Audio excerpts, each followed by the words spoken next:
All right, good evening. It's another pleasure, another opportunity to be with you on Rings That Bind. We do this every Thursday evening at 7 p.m. I'm thrilled. I often look forward to having these conversations because every time we have a different couple, we hear their story, their perspective from a different lens, and it just helps us have a broader scope to what marriages can be and how we can use these lessons, these learnings to improve the quality of the relationship we already have. And if we are struggling, it gives us hope.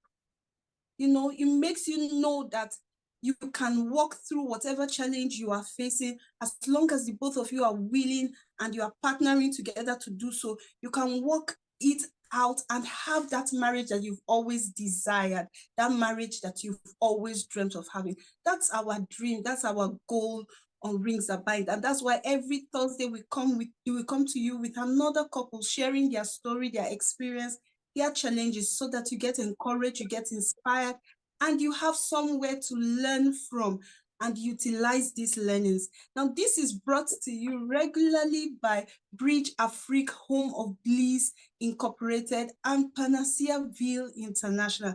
I am your host, Nancy Oblete. I'm a marriage coach and a behavioral change expert. So today we have another couple who will be sharing their fantastic story with us. They are none other than Rev Abiodun Ajibade and Reverend Mrs. Olubukola Ajibade. Please help me welcome these wonderful couples to Rings That Bind. You're welcome. Thank you. You're welcome, Amma. Yeah, we are honored to be with you today, and I believe we're going to have a wonderful time together. Yeah, thank you so much. Thank you for honoring the invitation to be here. Before we go ahead, can you please just introduce yourself? Let our listener get to meet you, know a bit about you. Okay, let me start. Ajibade, and then I'm an architect. I'm a builder. I'm into business. I do a lot of things depending on how they come. You're talking of temperaments, I'm melancholy, with a bit of choleric. So I'm strong-willed in a way. I'm practical, and at the same time conservative. Easygoing. I'm just that's me. Let me put it that way. He's also a pastor. Oh yes, I'm a pastor. How did I miss that one out? I'm a pastor, at a New Covenant Church. The residing pastor, over that satellite. We call it satellite. Over that satellite, I'm residing pastor there. Thank you. Oh, nice to meet you, sir. Yes, ma. Can we meet you too? Okay, my name is Olubukola Ajibade, and I'm a proprietress, and then I'm also a pastor. I serve under him. Great. Wow. Pleasure meeting the both of you. So we have something in common. I'm a builder, my husband is too. And Wow. he practices more than me because I focus more on what we do on Panacea Ville. But sometimes I still find myself on site doing some work in construction, and also it's a pleasure to meet a senior colleague in the field. Thank you so much for the honor to be here with us. Yeah. Thank you. Okay, so let's dive in. Usually on the show, when we have couples come, we like to hear their love story. So please take us down memory lane. Let us know how you met, what the spark was, the attraction, and why you decided that this was the person you wanted to settle down with and spend the rest of your life together with. Okay. We met in Polytechnic Ibadan. That's where we schooled. He was reading architecture. I was reading insurance, and we had a fellowship. That was the common ground. We met in, I think, towards the ending of '93, when the school was in session. I used to see him from a distance, and I would say, that's brother is very light-skinned, you understand, and very calm and collected. So, but we didn't actually start speaking until 94. In 94, towards December, I just told him, I said, you ESCOs, you don't visit your people, that I expected him to have visited. But he was of the opinion that I'm not in his group, so there's no need for him to visit me. It's those people in my group that are supposed to visit me. So one of those days, you understand, he visited, but I wasn't around. You understand? And then that was actually the basis of our relationship. You understand? We just talk once in a while. We weren't so close. It was just the fellowship that brought us together. Then that December, he sent a friend of his to find out whether I was engaged or whether there was somebody around me was, you understand? And then that friend discovered that there was somebody around me, and that was an issue.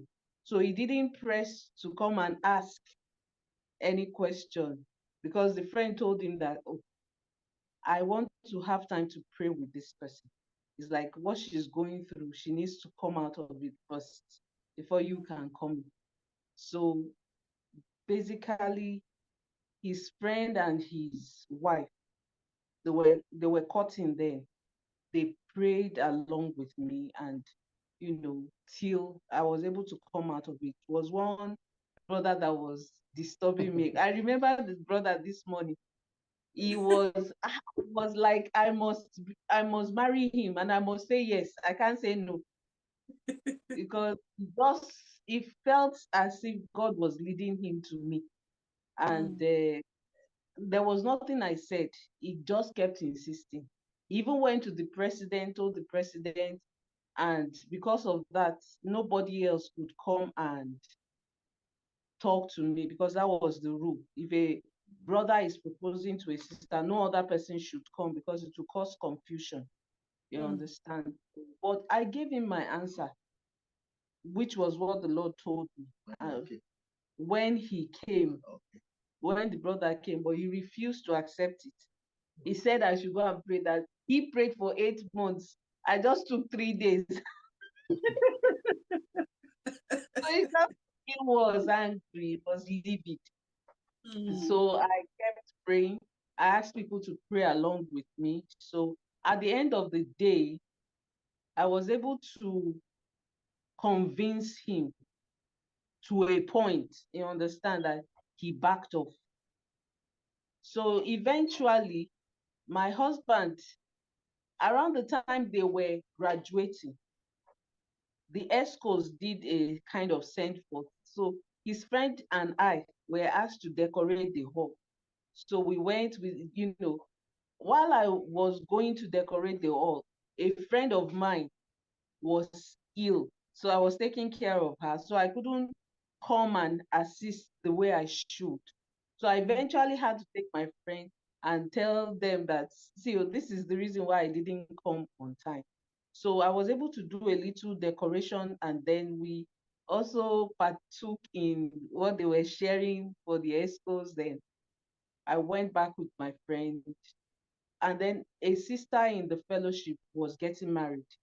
So normally what we do in the choir, what we do is that we go and minister at their testimony nights. We call it either night of joy or testimony night. So we'll go there, we'll minister there, and we stay there till the morning. It will be like a night vigil. So the place where we're going was where my friend was living, Oyo. So we went to Oyo. He went as an ESCO, you understand, to support the ESCO member who was getting married.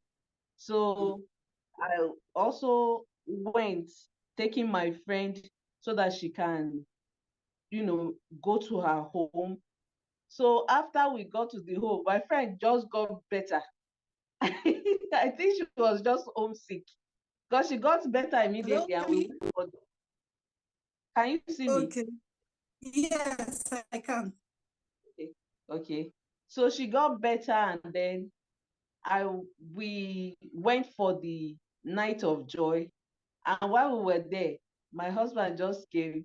He didn't even say, I love you, I want to marry you, or anything. He just said the Holy Spirit told him some things.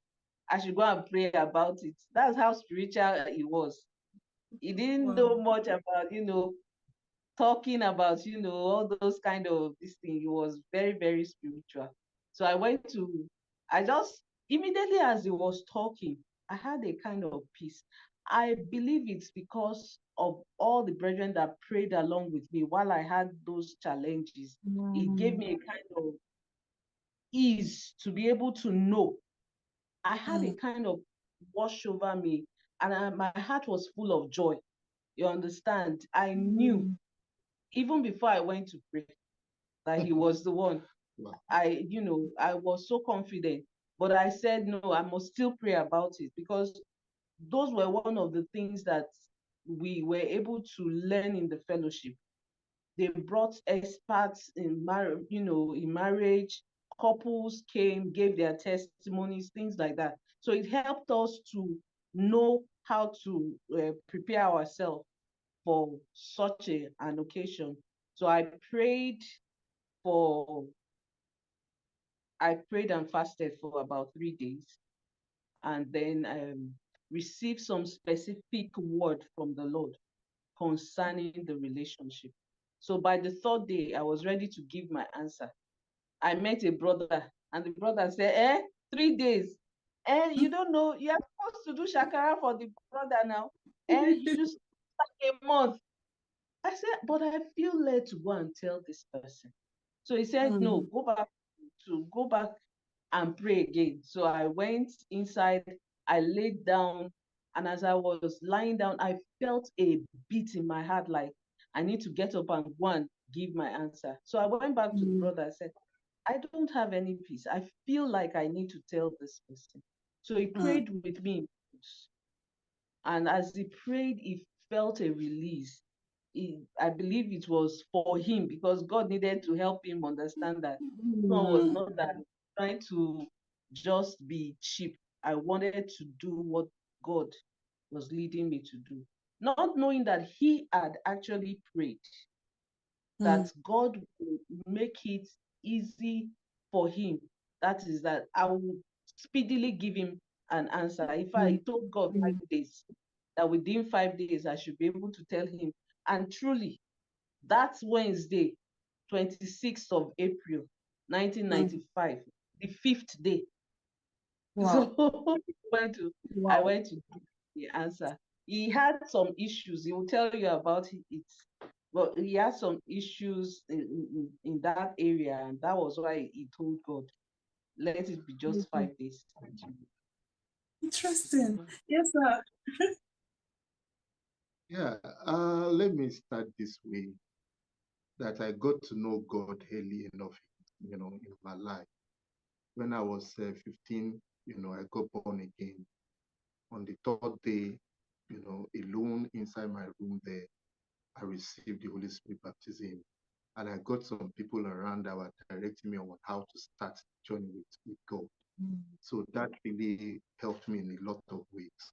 I got to, be able to hear God, you understand, from that particular time. So when it got to the area of marriage and stuff like that, I knew, I prayed, and God showed me the person that I was to marry then and to propose to, let me put it that way.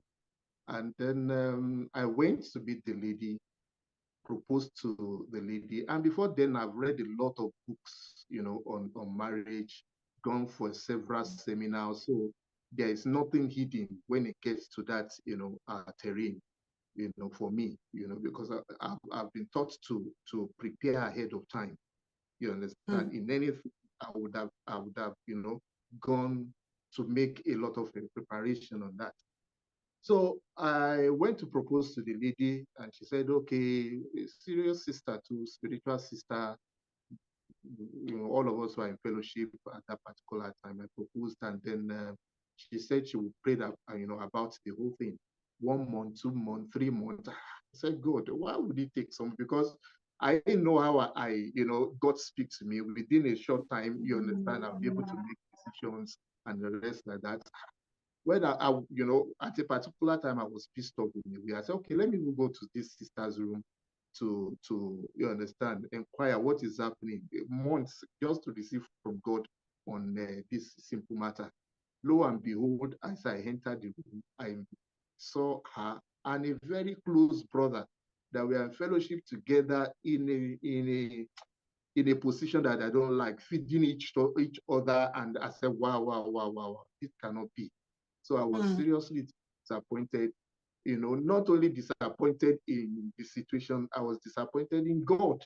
That God, why will you lead me, you understand, to this person, and this person is somebody that is engaged in, this type of things and things like so.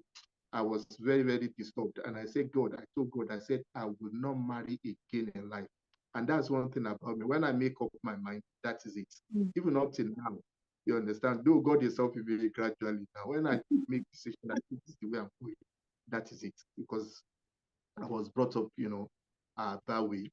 So I said, Kai, I will not marry again. Because I knew within myself that God actually directed me to that sister. Then how will it now turn out to be a negative thing? So a lot of brothers came around, encouraged me. So after some, I think maybe a week or the a brother just called me that, oh, let's go to fellowship together. There's a program that is, they are organized. Okay, it was a brother's birthday. He now invited somebody, and the person now started talking about marriage. I was there. I honored the invitation, and then I got there, and then lo and behold, the minister just started speaking word of knowledge. Just said, there's somebody here. You are disappointed at God because of marriage, this and that. You have said you will never marry again, but I'm here to tell you, as if somebody went to tell him. Said, God is telling me to tell you that it will surprise you, that even today, you understand that God will do something. You can't close your mind to God. You are not seeing the whole whatever. I said, God, this man just, and he's somebody that I respected. You understand? Since the man that, that gave that prophecy, let me put it that way. So I went back home, confused, laid on the bed, and was praying that God, how will this happen? And he's even saying today, and immediately I just felt a little bit dizzy, and I put my head on the pillow, and lo and behold, I saw the sister coming in a vision, open vision. Lo and behold, she was the one. I said, oh, this is too soon. This cannot be God. This cannot. I said, okay, fine. I will pray on this. I took some time to pray. I didn't go immediately because of what happened before. Let me pray more to really, really be sure. But that was that even up to now, the way God speaks to me, sometimes open vision, sometimes inner witness, and that stuff. So after some time, I just okay, let me give it a trial. So myself and my best friend, he said, okay, since we are going, he had gone to do some background work. He knew that he'll be traveling to that Oyo. We look at it that this is an opportunity for me to propose. And so I just proposed to her. And lo and behold, third day, he just came and said, yes. It was so, I was surprised. So God can answer, in this simple way. So that's our story, and that's how we started our relationship. And we cut it for about 4 years. We cut it 4 years, before we And you've been married 24 years, right? Yes, we cut it for 4 years. Wow, interesting. Now, this story is so interesting. A few things come to mind as you were telling your story. One is the place of mentorship, that you didn't go on this journey alone. You ensured that you had mentors and all. Because I find that a lot of single people these days are saying, Please, we don't need people to tell us. We know how we feel, we know what we want, and all that. But there's always the book of wisdom says that in the multitude of counsel there's safety. So from your story, I see a lot of mentorship, a lot of guidance coming in. And then you spoke about reading and learning. Now, in my experience, because the work we do is not necessarily specific to Christianity, we work with anybody who is willing to come in and do their work. Now, but I've noticed this specifically with our Christian brothers, that a lot of us tend to feel like because we have favor with God, we are connected with God, that we should be able to escape some things without doing due diligence in the place of learning and study. But from your story, you said you learned, you went for seminars, you read books. So by the time you were coming into marriage, you were coming in armed, you had tools, you already knew what to do when certain things come up, where to go, how to seek help, you know. So you didn't come into marriage expecting that because we love each other, everything will just work out itself and all. And I think that's a very huge lesson for young people across board, that we should learn that everything in life has a way it works. There are principles around it. Nobody becomes a medical doctor because he's called. Yes, the calling is important and vital, because we all need to find our purpose, find our place where God has fixed us to be and to explore. But we also need to learn so that when we get there, we are we are workmen that are experts with our tools. We know how to utilize the tools there to do effective work and bring the glory back to him and all. So that's something else that I learned, and it's so powerful. Now, the other thing is the place of spirituality in your whole relationship. And how you, because of who you are, because of your faith, you made sure that it is a central part of the decisions you made and of your relationship as a whole, how you even went about it. I sometimes wonder why people will be in an organization and commit that they are in the organization, but they do not want to follow the rules that God that's setting. So because you asked, you found out, according to the fellowship where you were, it was not right for two brothers to go out with a particular sister, or to begin to ask a sister out, because they didn't want enmity to brood within the camp. They needed to keep the love and connection that is existent already. And I see how you followed it. So despite you were interested, you were willing to wait until that other issue was cleared up, and then the both of you could now have a relationship that was clean, that you could present anywhere. You didn't have to hide. You didn't have to run around and do some things at the background because you don't want people to know. I think that's huge. In our society, many of the things we even suffer, even in our country as a nation, is because we break rules. We do not regard or respect the code of honor that binds us together as a country, as a people, in organizations where we find ourselves and all. So that was really instructive for me, that despite how you felt, because your feelings are subject to you and you are not a slave to your feelings, you were able to wait. You were able to say, you know what, let's wait, let's give her time to clear up that issue, and then I can now make my move, even though you knew God was leading you. And so for me, that was massive. That was massive. Thank you so much for sharing your story. Already we're learning so much from the both of you. Thank you, Nancy. Thank you so much. Yes. So when we spoke earlier, you mentioned that you had one child, and I'm curious, did you plan to have one child, or did something happen that you ended up having one child? Let me allow you to talk. Okay, Yeah. we didn't plan to have one child. He wanted 3 children. I wanted 5. Wow. You understand? Our middle ground was full. You Mm. understand? So as we um entered into, because it was during courtship we discussed on that. So as we entered into marriage, one of the things we didn't really know much about was I didn't know.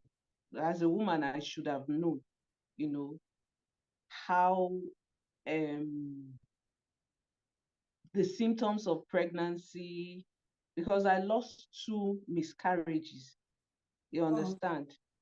So when I got pregnant for the 3rd time, my husband insisted I wasn't going to go outside Kaduna. And I was looking for a job, you understand? There was this particular, what do you call it, interview that came, and it was from Lagos, though the work will be in Kaduna, but the main office was in Lagos. So I was to do interview in Lagos, say you're not going anywhere. We have been waiting. And then another thing we did is like God had us. We said we were going to wait a year because our courtship was correspondence. You understand? He was in Kaduna, I was in Lagos. We knew we were going to come to Kaduna eventually. You understand? But it was on correspondence. So we wanted to have 1 year that we would actually live together, because all we were doing was, it was on paper, you understand? So we wanted something that we will actually have the experience, and then from there learn to merge together as one, as we ought to be. So eventually when we started, I didn't know I took him, you understand? So I just lost those 2 and he said, "You're not going anywhere." Because exactly a year from after we wedded was when I took him. I took him in May. You understand? So it was like God really actually had us. You understand? When we said we wait a year. You understand? So when we now had my son, almost immediately, after winning him, I took him again. So it was like my breastfeeding was like my family planning. I took in again. So it was like, this is too sudden. This is not how we wanted it to be. The child should have grown a bit before we have another child. You understand? So eventually that didn't go well. You understand? Then there was this riot in Kaduna that made me not to go to the hospital back. So by the time the curfew will be over, to go back to the hospital, only for them to say, it's stillbirth, the child is already, you understand? So the following year, that one was fear. The following year, I took in again in January. I know in March. I took in again in March, and it was fear actually. I was afraid because I just lost a child. I was so afraid. You understand? So many things didn't calm my fears. That's the area of the finances I was talking about, because we're just trying to, you know, put ourselves together. You understand? So it was like, how do we cope? How do we handle these issues? And eventually I lost that one majorly because yeah. So that was actually what happened. Wow. Wow. And then you didn't try after that? We've tried, I've gone to hospital and things like that. But what actually helped us throughout this thing was we had support system. Our pastor, we have a pastor in New Covenant Church, Kaduna, is the set man in Kaduna. He and his wife, they did a tremendous job. They kept, encouraging us, praying for us, giving us, things that we would see that this is God helping us to come out of this issue. You understand? And also, there were scriptures, you understand, that they gave to us that we kept on looking at. Those scriptures helped us to sort of like fortify our hearts against how will I put it, fear, heartbreak, and all those things that comes after you have lost, you understand, a child. People around us who were Christians encouraged us with their testimonies, with their own experiences and things like that. And that was how we were able to come out of it. But the major thing that made us come out, made me, because he was strong. You understand? He knows how to, encourage himself and just move on. I'm not like that. It takes me time. So the hurts, you understand that how on my watch did I lose these children? What were the issues? Was it for my family? There are things that will go through your mind. Is it my negligence? Is it what did I do wrong? How did this happen? That's why I was able to recognize that it was actually fair. You understand? And then we actually came across a Bible school, Rema. And in Rema, we learned that it's not only to know the scripture, but it's also to be able to appropriate the scripture into your heart. You understand? Actually declaring the word that the Lord has spoken over you already. Like we know that the Bible says that Christ has redeemed us from the curse of the law. And so I was able to see it that I'm no longer cursed because I've been redeemed. I need to see myself as a redeemed child. And therefore, I cannot experience what unbelievers are experiencing. You understand? I needed to see myself as, having the promises of Abraham because I'm a seed of Abraham. All those things gave me, victory. You understand? Gave me victory. It was not about going to hospital majorly. You will do that one, you understand? But the major thing is that if your heart is not in the right place, you will still be meeting the same thing.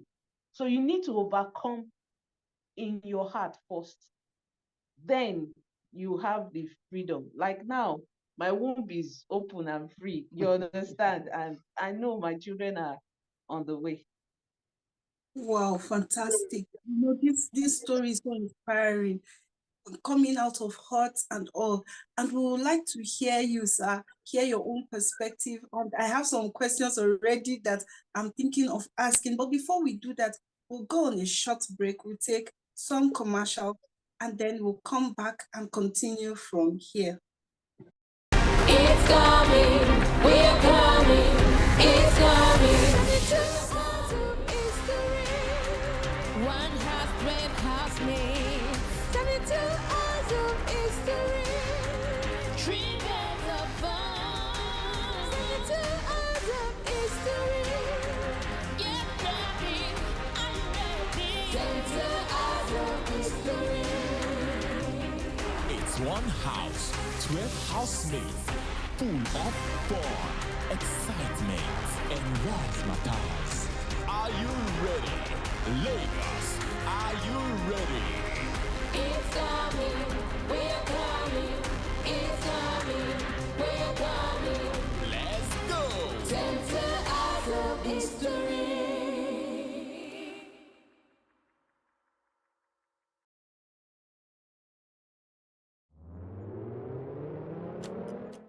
Introducing Panacea Ville, where love thrives and relationships flourish. Are you ready to embark on a journey of love and fulfillment? Our comprehensive programs are designed to help engaged and married couples build and maintain healthy relationships in their first decade. With our expert guidance, you'll learn the art of understanding and proper conflict management, creating emotional safety and deepening intimacy in your relationship. Join our group couple coaching, limited to 5 couples per group, where you'll learn practical conflict management tools and work through disagreements with ease. Discover the joy of a thriving relationship as you heal attachment injuries and enhance trust together. For couples at a crossroads, our intervention coaching program is the answer. We'll help you identify and tackle challenges at their roots, rekindling lost love, repairing past hurts, and creating a peaceful and stable future. Before you walk down the aisle, equip yourself with the knowledge for a successful marriage through our Before the Aisle course. Unlearn old patterns, develop practical money management skills, and foster an intimate, fulfilling bond. As a bonus, you'll be part of a supportive community with access to materials and continuous growth support. Choose Panacea Ville today and unlock the secrets to a happy and lasting relationship. Remember, a fulfilling marriage is within reach for those willing to unlearn, learn, and relearn. One family at a time.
Of asking, but before we do that,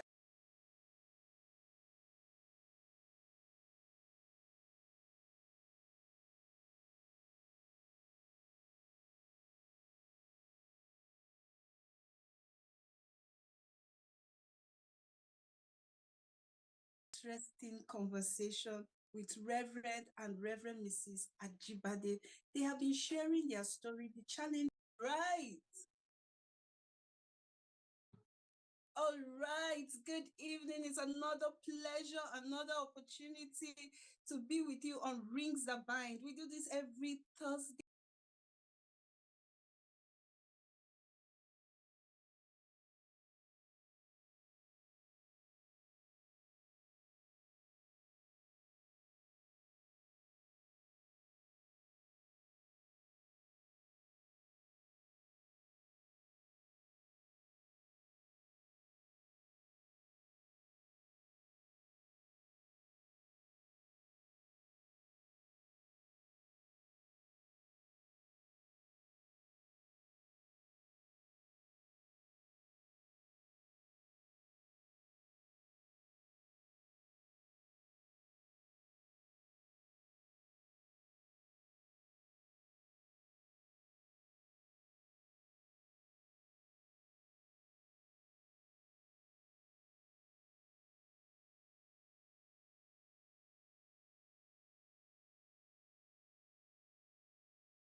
In fact, the last one,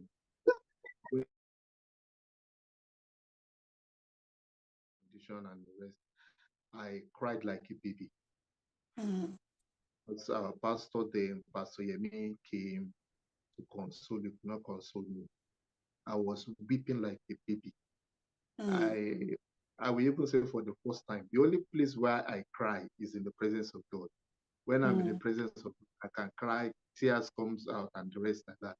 But for you to see tears on my eyes outside for no reason, you can't find the tears on my face. So, but when I got there that day, it was very, very painful. He could not console me. That's our pastor then. He had to call to our national overseer to talk to me so that so we called, and then I just breathed up and said, okay, fine. And inside me that time, I said, well, even if it is one, that because we had one already at that time, I said, I'm okay, God, I'm satisfied. And that is it. I just breathed up and then I faced life. So, and then as time goes, she is more, demanding that, okay, let us go to hospital, we went for different, checkups. They say we are okay, you understand? And to me, I just look at it that, well, it's not a matter of having thousands of children. If it's one and the blessing of God is on it, that's on him, that's all. So at a particular time, I just zeroed my mind. And I want to believe that possibly because we are not on the same page, even up to now on that, you understand? That's why we have another one. Because when the child was, I think maybe 12 or thereabout, 12 or 13, you understand? Because it's 2022 now, you understand? I just look at the whole thing. I said, why do I need any other child? This one is okay for me. And I prayed before God. I said, see, God, just keep this for me. I cannot keep this child. I'm giving this to you absolutely, totally, because I can't even take care of this. And that gave me peace, gave me rest. And in fact, it's outside the country now schooling. I didn't bother myself. I know I've given this child to God because I cannot take care of this child. And that gave me some kind of peace. And more so, I'm such a person that is very busy from one side to one spiritual program to the other. So it even gave me more time to be able to do several other things. So personally, I'm okay with God on that. As long as that one, the blessing of God is on him, he can now have maybe 20, 30. Fine and good.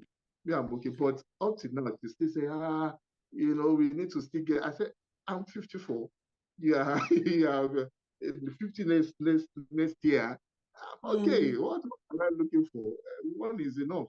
I'm okay. So that's the stage as we have presently. He's just saying it's okay. I'm not okay. And then I think it's perfectly okay. In fact, I even appreciate the fact that you are able to share that sometimes we would have these kinds of disagreements where we don't completely agree, but it's okay, and our relationship is still thriving despite we don't agree on certain things. Ma, my prayers are with you. May God answer your prayers, sir. I'm not taking sides, but yeah, I'm not taking sides. But then I don't know, maybe because I'm a woman, so I really okay. But you said something earlier, ma, when you were talking about you getting married. You mentioned that you agreed to stay a year before having children because you wanted to connect better, to get to know each other deeper and all. And I think that is a vital point, because a lot of times people just get married and then they start going through the rigors of having a child. I've seen this with people that come for counseling and how it like